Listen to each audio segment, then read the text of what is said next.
Hello everyone, in this video I'll be showing you the best party build using pure classes in Baldur's Gate 3. So we'll be sticking to just one class for each of these builds. This works in both honor mode and if you're doing your first time playing through the game. So our well-rounded team composition works with a Sorcerer spellcaster here, a Cleric, a Fighter to be our tank, and then a melee spellcaster hybrid here. This allows us to fill all roles while sticking to only just 4 classes without any multi-classes.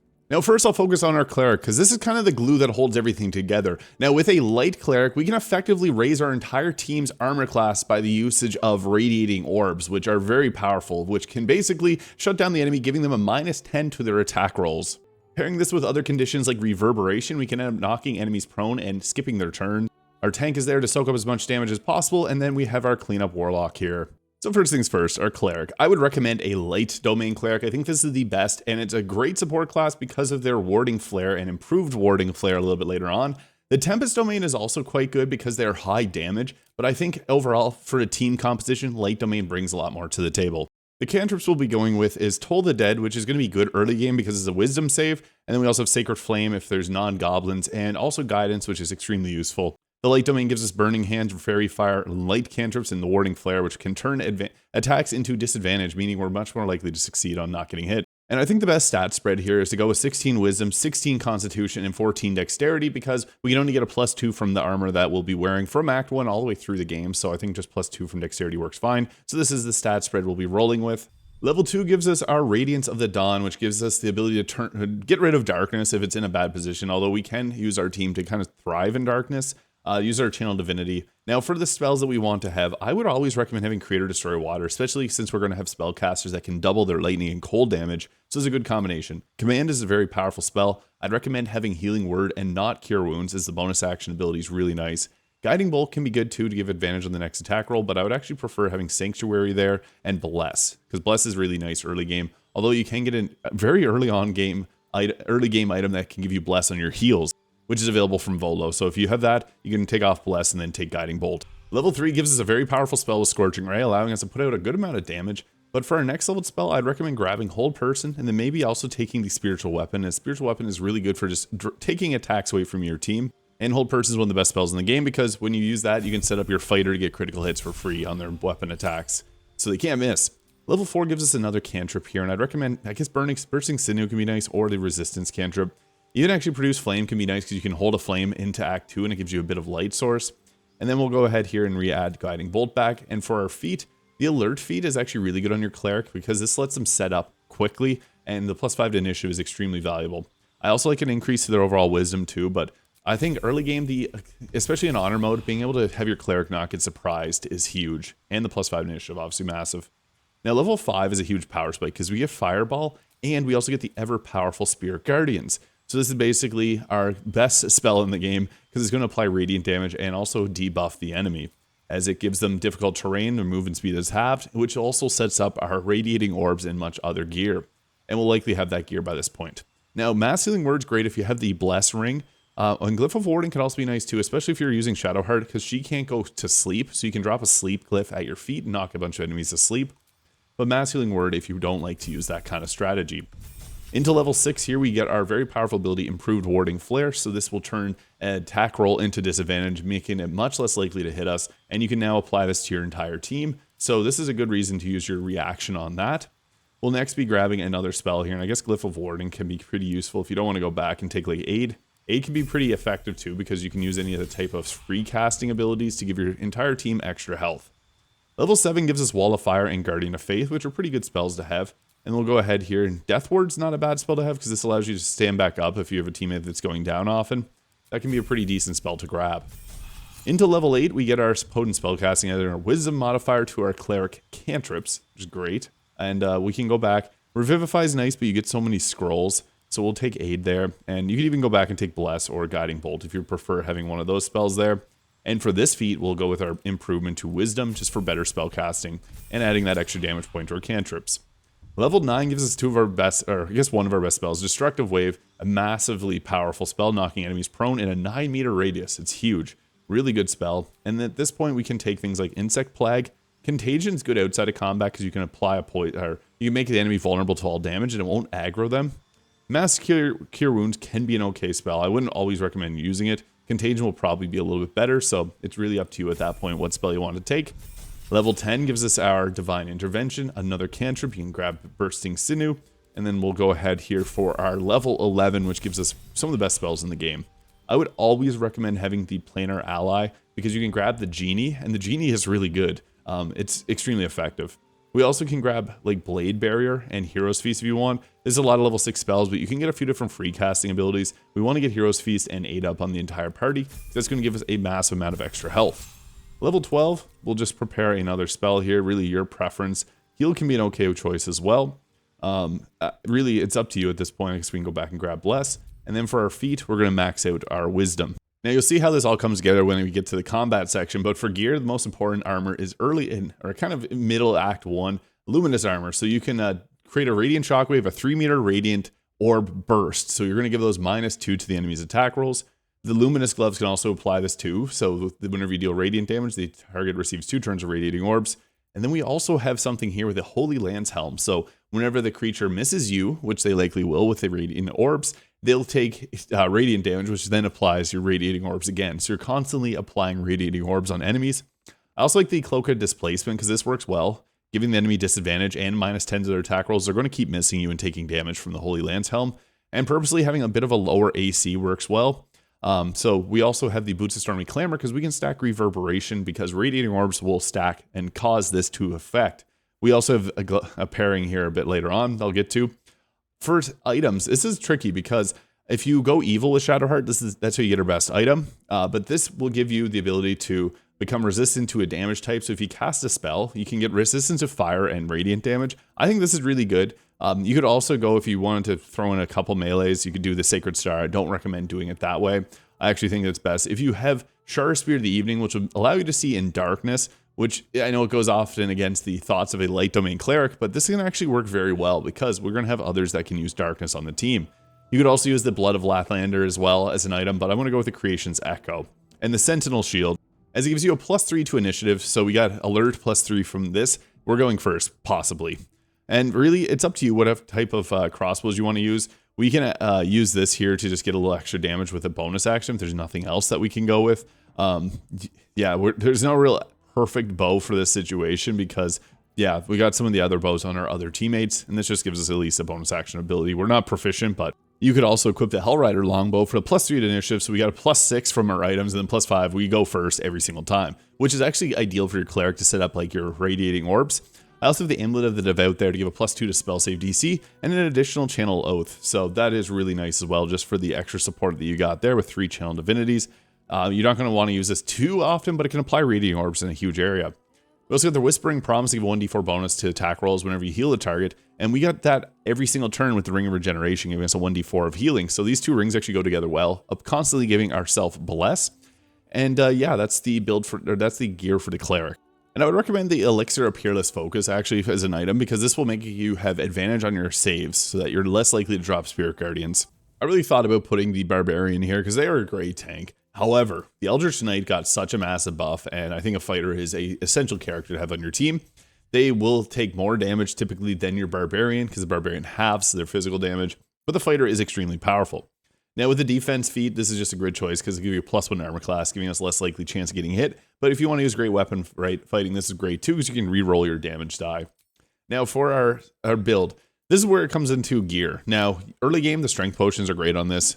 Also, late game, the strength potions are great, and then there's also gloves that can boost your strength. So typically we'd build around our Constitution and Dexterity and Strength. Those are kind of the top 3, but the Eldritch Knight actually uses Intelligence a little bit. We don't have to have a very high Intelligence, but I would actually recommend using some item to boost either your Strength or Dexterity. There's gloves early game to boost Dex, or there's gloves late game to boost Strength. So I'm going to use the strength boosting gloves or potions just because I think it works best on this build. We'll take 14 dexterity, 16 constitution, and then you can boost your intelligence up a little bit there as well. But it's also nice because you can actually then take your constitution like 17 and use the hag's hair to take it up to 18. And it depends if we want to have a higher intelligence or dexterity. Dexterity is nice because with it, you can get a higher initiative, but intelligence will give us a higher chance of landing spells, which isn't very high, but we can use scrolls as well. And then we'll put our points into something like this. Level 2 gives us Action Surge. You all know how powerful that is. It's really nice. And then into level 3, we get to take our subclass, with Eldritch Knight being the most powerful of the 4 here. For cantrips, obviously take our Booming Blade. This is extremely powerful. It adds a 2d8 of thunder damage at level 10. And then once the target moves, it takes another 3d8 of damage, which is just absurd. I also recommend having Mage Hand. You can throw water bottles to set up your casters, or throw health potions to keep you alive. So that's a really good use to have a Mage Hand alongside you. Bone Chill can be okay as well. We're going to want to have the shield spell, and Magic Missile at least gives us a guaranteed damage option, but Thunder Wave is another nice spell too. And for the expanded spell list, you can take the Find Familiar to give yourself a Raven, which can blind targets, or you can give yourself False Light for the additional health points it'll give you. Grease can be a good spell as well if you prefer, but we're going to roll with a stat spread of this. Level 4, we get to take another choice in spell, and we'll take Thunder Wave there. And then for the feat, Alert is another good one to have on here, because, I mean, it's one of the best feats in the game. Being able to move first is huge, especially because this game has a D4 initiative die instead of a D20.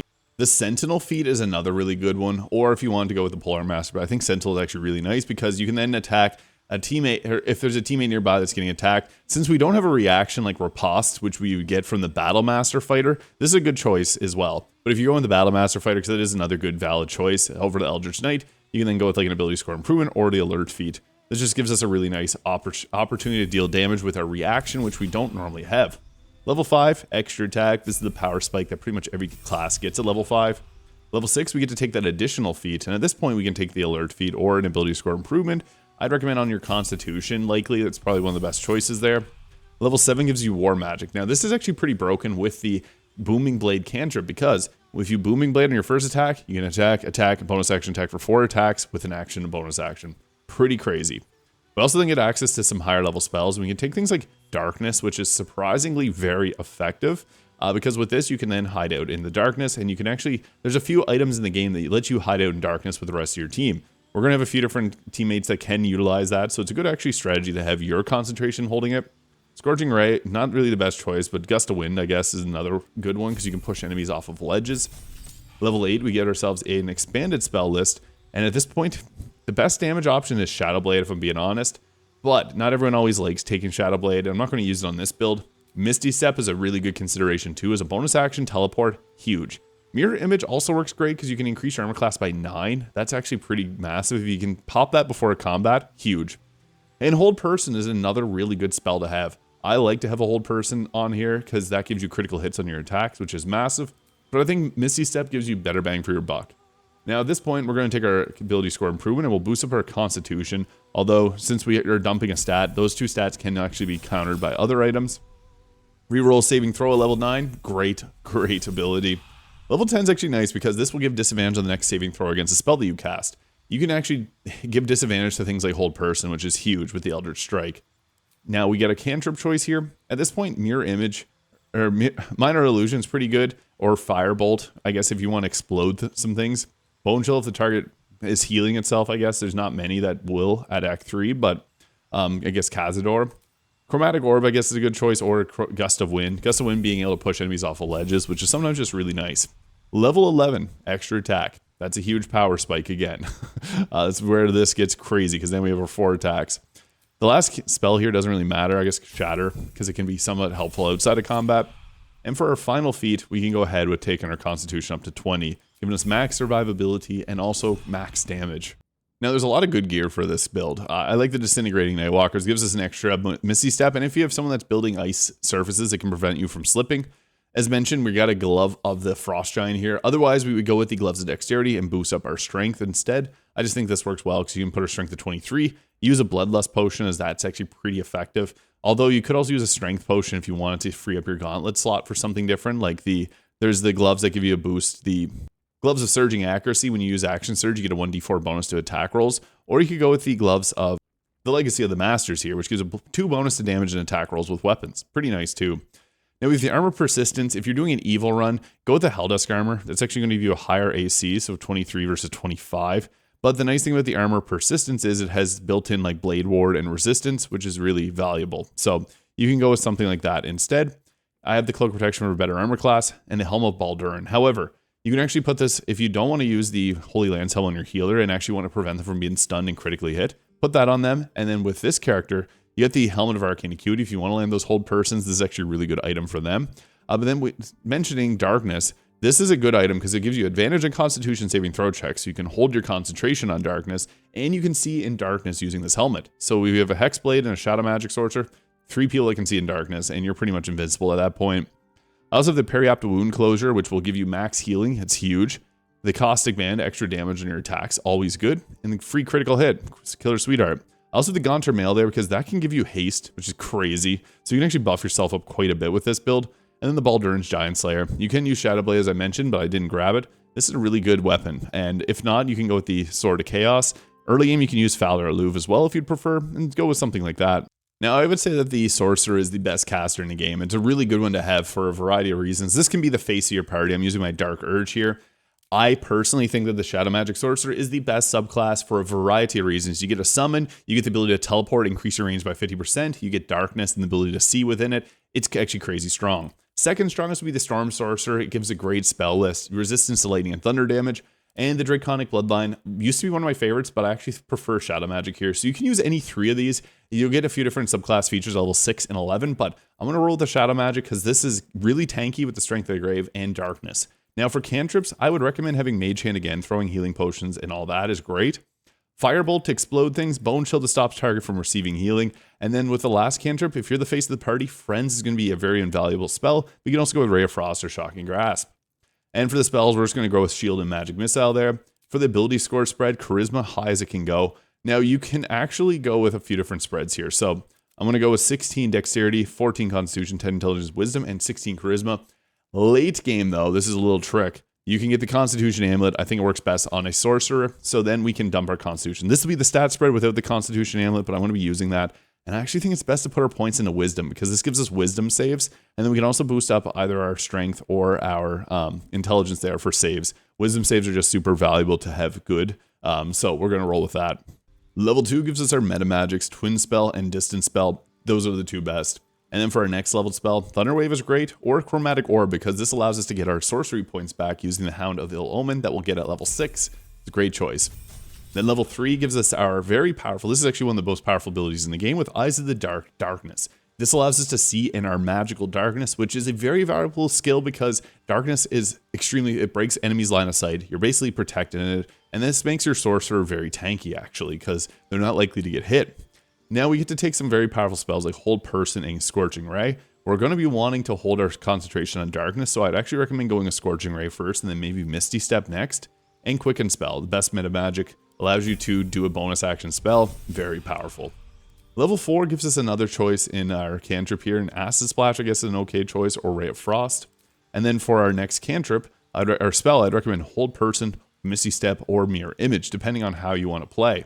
I think Hold Person is probably the best choice, but we want to hold our concentration on darkness, so that kind of makes it tough. Now for our best feat that we'll take, Sorcerers want to go first, so I think Alert is probably the best choice to take here at level 4. Again, going first is massively important. If we got a Cleric and our Sorcerer going first and then our Fighter next, we're in good position. That's why I didn't take the Fighter's feat until later on, like level 6 or 8. Now, Counterspell is such a good spell, but we have so many options here. Lightning Bolt, also great. Haste, we can twin to ourselves and one other. Just be mindful if you break your concentration. Both of you lose your next turn. The Fireball or even Counterspell are good choices too. I just think Lightning Bolt brings a lot of value because the damage can be doubled, unlike Fireball. And sometimes you're going to hit more targets anyways. Now we got the Hound of Ill Omen. This actually is permanent, so you can cast this before you rest, and then it's going to eat up your 3 sorcery points, but persist through to the next rest. Anytime it gets hit, it can splinter off. The Hound of Ill Omen is actually very underrated because it can break concentrations pretty easily. I think it's good to have Counterspell, someone, at least one person with Counterspell, so I'm going to put it on my Sorcerer since they don't use the reaction as much as other subclasses. Level 7 gives us the Ice Storm spell, which is very powerful because it creates an ice surface for crowd control. Level 8 gives us another choice in spell here, so we can go with something like the, I guess you could go back and take Fireball because that's always a good spell to have. Confusion can be great too, but it requires your concentration. And for our level 8 feat, at this point, I think it's good to go with a Charisma increase just to give ourselves better spell casting. And if you're the face of the party, better face rolls. Level 9, Cone of Cold, very powerful spell. We're going to take that. Hold Monster can be good against a lot of other bosses though too, and that's actually a good one to have on your character. Level 11, another cantrip, so again, personal preference at this point. Minor Illusion is actually pretty good. And then for our next cantrip, or next spell, Cloud Kill or Hold Person.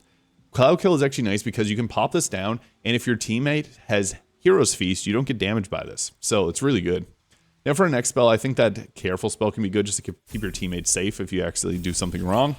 Level 11 gives us Shadow Walk. We can teleport back to our darkness at any point or lightly obscured areas, which is actually very powerful. And you get Distance Spell, increasing your spell's range by 50%. And we're going to take Chain Lightning. It's Chain Lightning. I don't have to say too much more about that.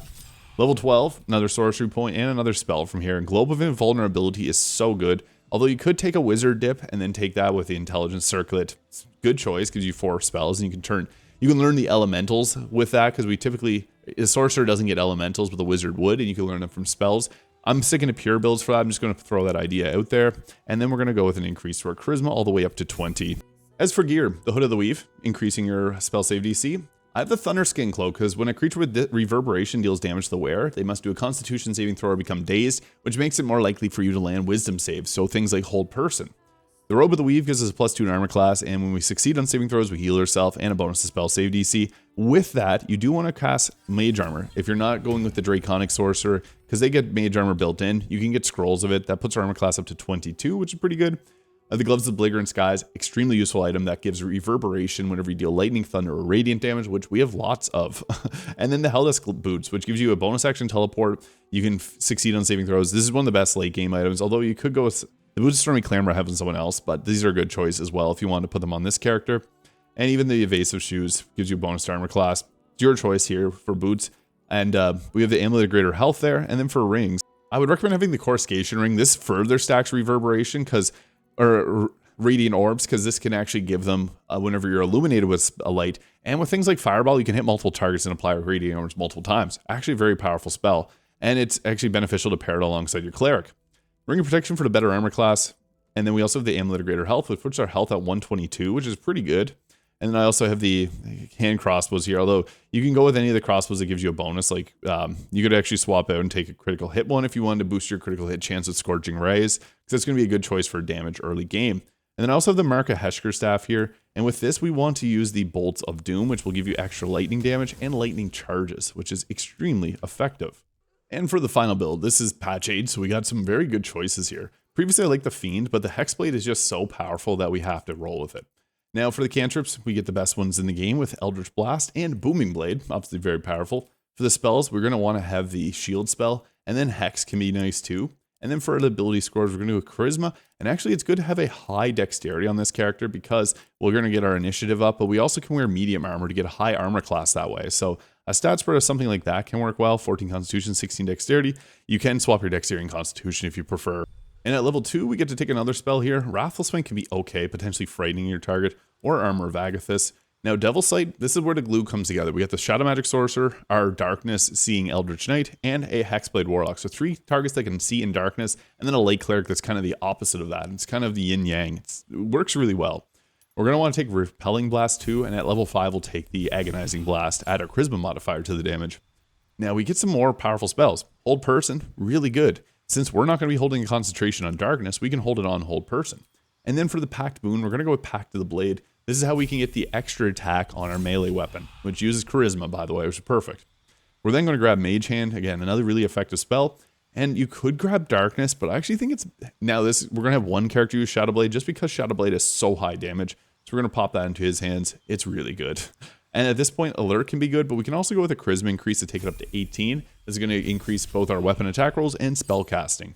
Level 5, we get an extra attack, and we get Hunger of Hadar, and we also get another choice in Eldritch Invocations with Agonizing Blast, adding the Charisma modifier to our Eldritch Blast, which is just great. Level 6, we get the Accursed Spectre. We can raise a Spectre. If you have the Call the Weak ability, Illithid ability, it'll actually not trigger that, so just a heads up there. We can also take Counterspell to have someone else as a backup Counterspell, or just be mindful you don't always want to use your Warlocks, limited 2 or 3 spell slots to use Counterspell. Now, this isn't really the best spell, but it does an extra 46 in damage. If you have the Resonance Stone once you get to end Act 3, this will double that 46 in damage, and with a Shadow Blade doing a 48 and plus 46, it's insane amounts of damage. Now, another good choice to go with here is you can actually take the Confusion spell with the Dreadful Word. Confusion is actually a pretty good counter choice because we can use the Band of the Mystic Scoundrel to bonus action spell cast that, which is huge. We'll then go back at this point, either Darkness or Mirror Image, but even Misty Step can be okay. You do use your spell slots up pretty quick with that. We'll then take the Alert feed. Alert's just good on everyone, to be honest. Extra Initiative is so useful in this game. We'll then take Cone of Cold, which is a really good spell. Eldritch Invocation, we can grab Minions of Chaos. Since we don't have any other one, anyone else that's casting that, we can then grab it from there. We then got the Armor of Hexes, which will give you the ability to nullify an attack as a reaction. Really good. And then a counter spell here. We can take another cantrip here with minor illusion there. And then for our final spell, we'll take Hold Monster. I guess we got a couple more spells. We have the Mystic Arcanum next level, which will give us Eye Bite will become a concentration that you use often because you can blind people.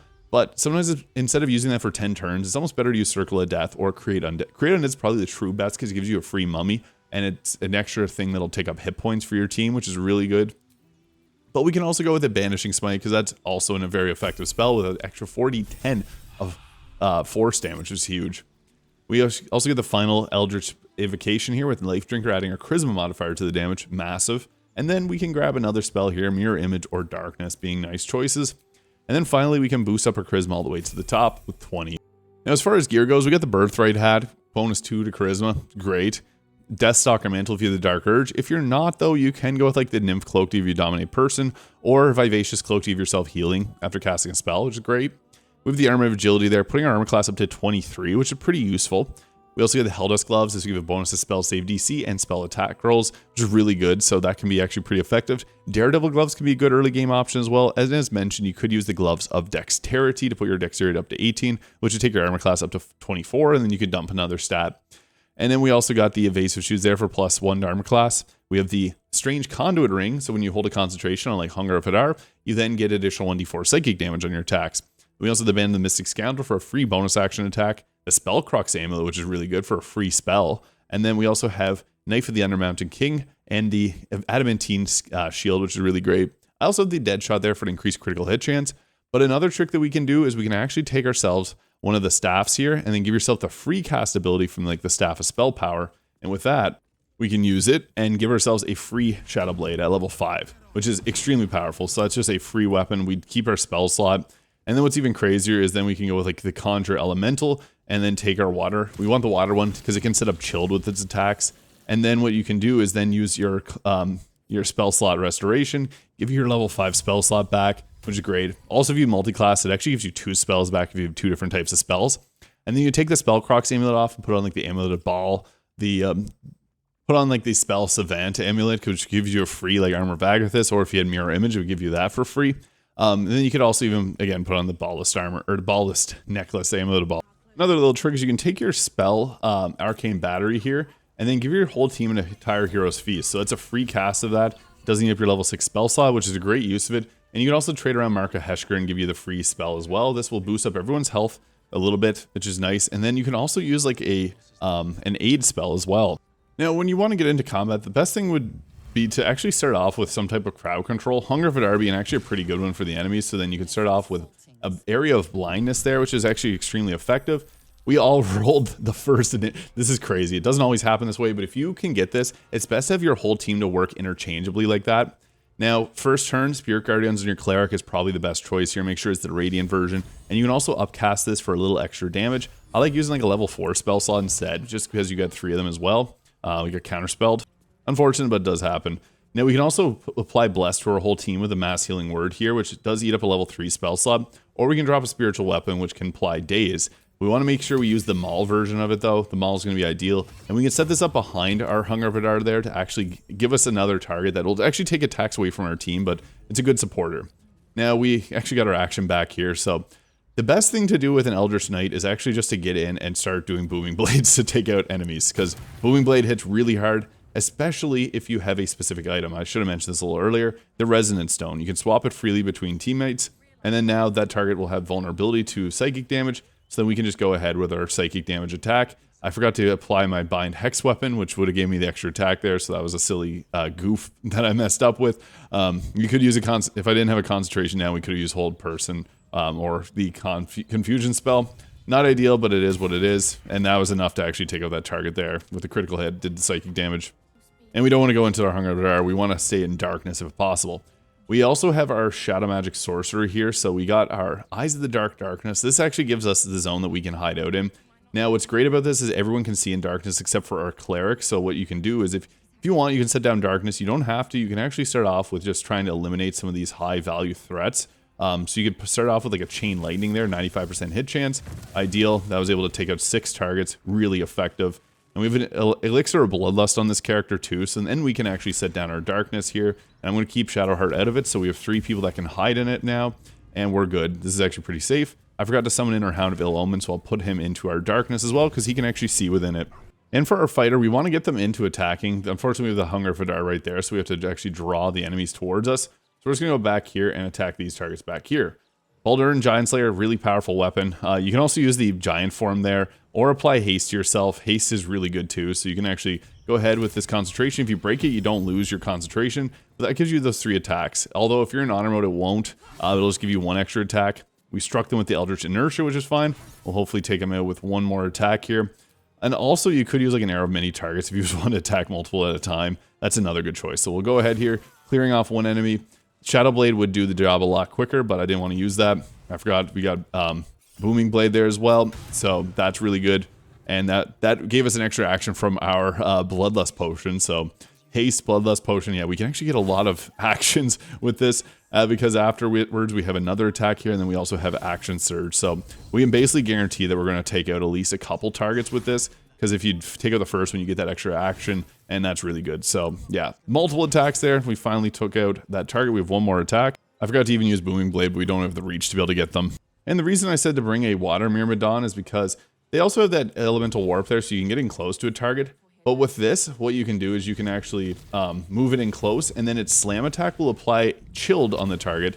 And whenever they have Chilled, they take double cold damage, which is huge, since we have multiple casters that have cold spells like Cone of Cold. And for our Shadow Magic Hound, he's actually pretty valuable because you can go in and use the Umbral Tangle here, which will then root these targets here in place. The Shadow Curse, it actually worked on this target, and then we can take them out of the Hunger Vidar, so that's perfect. They're stuck there. We have our Spiritual Weapon here, which is also really useful because we can daze targets with a Concussive Smash if we get lucky, and we daze them, so they have disadvantage on Wisdom saves.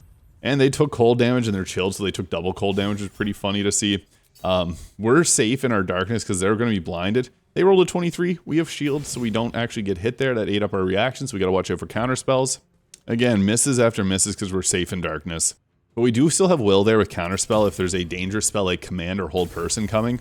And then it's back to our turn. We get the automatic Bless there from our Cleric. Unfortunately, we got counterspell last turn. I'm still going to use the Spirit Guardians again at level 4 just because I do think that's a really good spell to have.